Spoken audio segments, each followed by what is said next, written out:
شیخ شلی کی کہانی۔ یہ ہندوستان کی سب سے مشہور اور مزاحیہ لوک کہانیوں میں سے ہے۔ شیخ چلی ایک معصوم، خوابوں میں رہنے والا اور کچھ حد تک بیوقوف سا کردار ہوتا ہے، جو بڑے بڑے خواب دیکھتا ہے اور انہی میں کھو جاتا ہے۔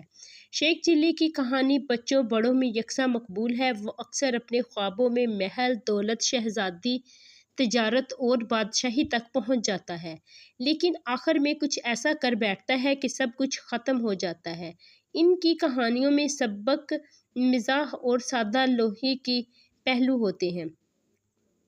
شیخ چلی ایک دن بازار سے دودھ کا گڑھا لے کر آتا ہے اور وہ اس گڑھے کو اپنے سر کے پاس رکھ کر لیٹ جاتا ہے اور سوچنے لگتا ہے، میں یہ دودھ بیچوں گا، اس سے پیسے آئیں گے، ان پیسوں سے مرغیاں لوں گا، وہ انڈے دیں گی، ان سے مرغیاں، پھر بکری، پھر گائے، پھر میں امیر بن جاؤں گا، پھر بادشاہ کی بیٹی مجھ سے شادی کرے گی، پھر اگر وہ میری بات نہ مانے گی تو میں اس کو… اور اسی وقت وہ اپنے پاؤں سے ہلتا ہے، گڑھا گرتا ہے اور سب خواب چکنا چور ہو جاتے ہیں۔ ایک دن شیخ چلی بازار سے ایک گڑھا دودھ بھروا کر لایا۔ وہ بہت خوش تھا۔ اپنے کمرے میں پہنچا، گڑھے کو احتیاط سے سرہانے کے پاس رکھا اور لیٹ گیا۔ دودھ کو دیکھتے ہی اس کے دماغ میں خیالات کی آندھی چل پڑی۔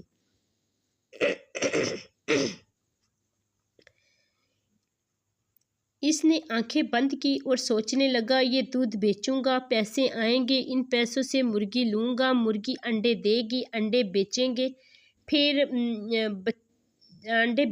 پھر مرغیاں، پھر بکری خریدوں گا، پھر گائے اور بیل۔ اب شیخ چلی کا دماغ پوری فارم ہاؤس کی دنیا بنا چکا تھا۔ پھر میں بڑا آدمی بن جاؤں گا، لوگ مجھے سلام کریں گے، بادشاہ کی بیٹی خود میرے رشتے کے لیے آئے گی، میں شادی کروں گا، اگر بیوی بات نہ مانی تو میں ایسے زور سے پاؤں ماروں گا کہ پھر کیا ہوا۔ شیخ چلی نے جوش میں آ کر زور سے پاؤں مارا اور ٹک! دودھ کا گڑھا زمین پر گرا اور سارے خواب دودھ کے ساتھ بہہ گئے۔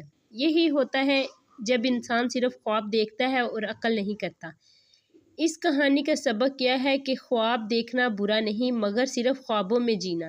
ارے بھائی، شیخ چلی مت بنو، کچھ کر کے بھی دکھاؤ۔ یہ کہانی ہمیں سکھاتی ہے کہ صرف خواب دیکھنے سے کچھ نہیں ہوتا، عمل کرنا بھی ضروری ہوتا ہے۔ آپ کو شیخ چلی کی یہ کہانی کیسی لگی؟